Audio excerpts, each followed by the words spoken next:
Tony G with Black Ops Band Dog TV. I wanted to come to y'all because every time I turn on the news, it's sickening. You hear how many people in these cities is getting destroyed. Black bodies being destroyed by each other. We killing each other, left and right. You see under these young dudes posts. You seeing with the little purple demon emoji. You feel me? You hear guys talking about demon. I'm on demon time. You know, the whole time they don't realize, or maybe they do, that they really mean it. They really demons. You little kids, you little dudes is really demons. You know, but it ain't just the black community. It's rampant in our community though, and it's almost, it's so common that it's like, damn, rest in peace, soldier, your time is over, and you continue to march.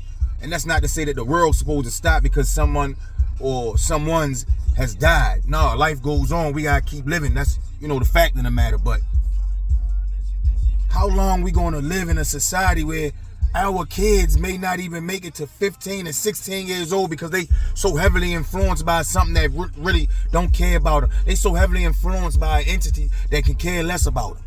They so heavily influenced, they grow up aching and itching to kill somebody because they want that rep.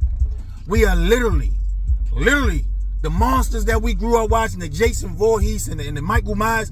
We are literally breeding them in our hoods, in our communities. We are literally breeding them. They want to do it. They don't even understand. They understand the fact that it's wrong, but they don't really fathom the fact that not only is it wrong, it's a sickness. Because it become too common for us. Not only have it become common for us, it has become a badge of honor. It has become a badge of honor for us in our communities that we go ahead and slaughter our own black bodies for the sake of rep. For the sake of rep. You want to press me? Do some hard shit like raise your kids. And then they want to put it on that type of time. They want to make it seem as if they doing it for their families. As if they doing it to protect. Now, some of us, don't get it wrong. Some of them, they are out there doing it to protect their families. They doing what they got to do because they was brought up in rough and tough environments and seemed like they didn't have any other opportunities in front of them. So, you know, they gravitate towards that type of thing. But a lot of us do it because that's what we was, that was also our environment. And we knew that we can get away with it, make a quick buck out off of changing, off of throwing a few rocks here and there to junkies, again, destroying black bodies, throwing a few rocks here and there, making a couple dollars and getting a quick getting a quick return on our investment. So we get used to that life and get comfortable with that life, but then we got to deal with the things that come along with that life, and that's the murder of individuals that we grew up with. I'm talking about we killing individuals that we grew up with. I'm talking about people that's 3 or 4 blocks away from us. We knew their grandmothers, mothers, sisters, cousins, aunts, we knew them, you know. But we do it for the sake of rep. Yeah, it's a dirty world, and I ain't gonna let nobody kill me, so you better know if, you know, push come to shove, yeah, I'm gonna do what I got to do. That go without question. You think you gonna play with me or my family, I'm taking you clean out of here. That ain't up for debate. But that ain't the conversation that we have, and these young men are dying for no reason. They're dying behind rep. Let me not say it's for no reason. It's multiple reasons why they're dying, and sometimes it makes sense. Sometimes you had to do what you had to do. Yeah, you chose that life. It's fucked up and it's messed up that you chose that life, but in the same sense, you're not going to allow somebody to take your life. I get that. And death happens at any moment. It ain't always got to do with a hood. Now let's take it now that I'm on that topic. Now let's switch it a little bit, and let's talk about that. It's been three mass shootings. In what, about a week? In about a week and a half, 3 mass shootings. Some Asians, they got their asses smoked. Some old folk, they got smoked just in the markets and things of that nature. Just going to the market, you killing elderly men and women going to the market. They ain't stepping on your toes. They ain't snitching. They not coming to your schools. And they not bringing any hurt, harm, or danger that I know of. Now I don't know the full story, but they seemingly not bringing any hurt, harm, or danger towards you. And you decide that it's okay to open fire.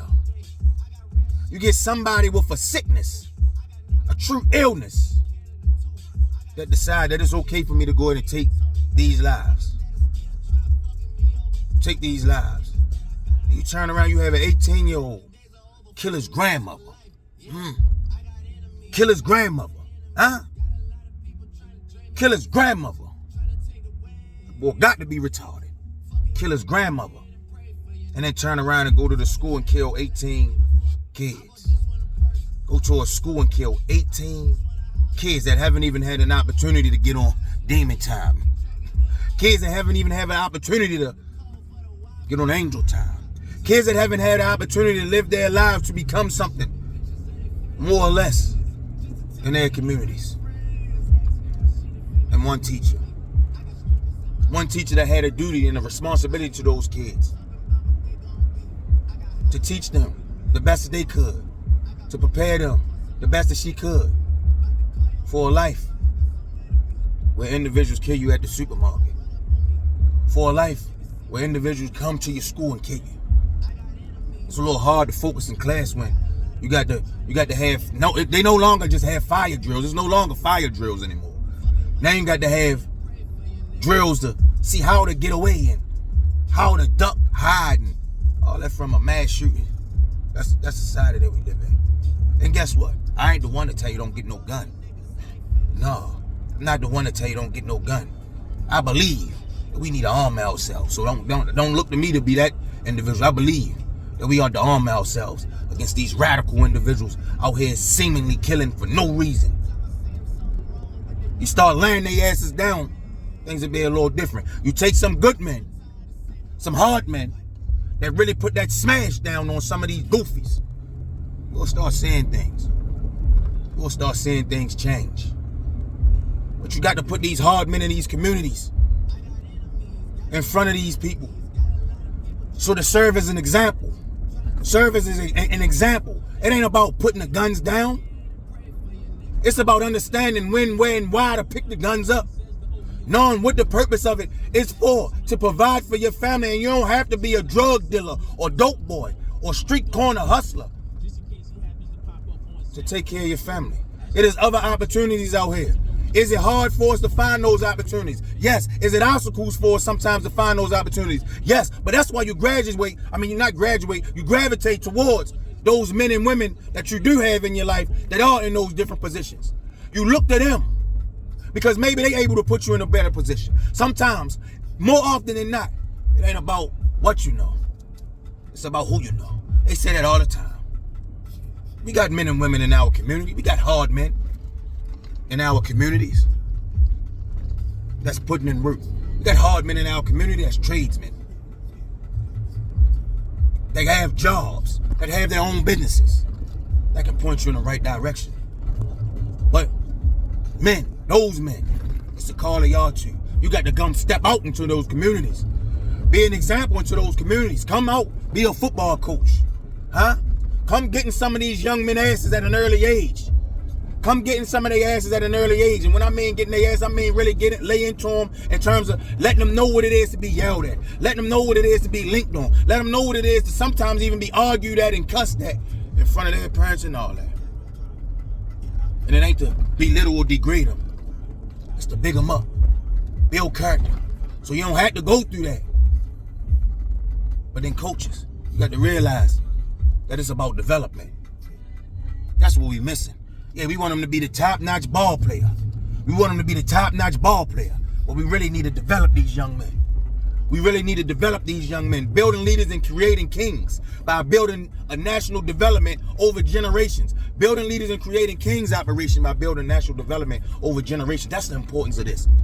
That's the importance. When you wake up and you constantly hear this type of news, it's been 300 murders in 1 year, and that's a little strange too. We'll talk about that another time, how all of a sudden we just, every year in Baltimore City, we murder the same number. That's strange in and of itself, but nevertheless, keep hearing about these deaths over and over, over and over. Then you hearing about these mass killings. When is it going to stop? When you really put these big dogs in these communities that truly care, that's doing everything they could possibly do to get these kids and point these kids in the right direction, to point these young men growing up in the right direction. They got testosterone. They got something that they need to let out. Listen, we are violent by nature. We got something that we need to let out. We need to give them and show them the right avenues. The right avenues. Put them in the right direction to release some of that testosterone. To turn it loose. Building leaders and creating kings operation. Do man shit. Ain't no pressure.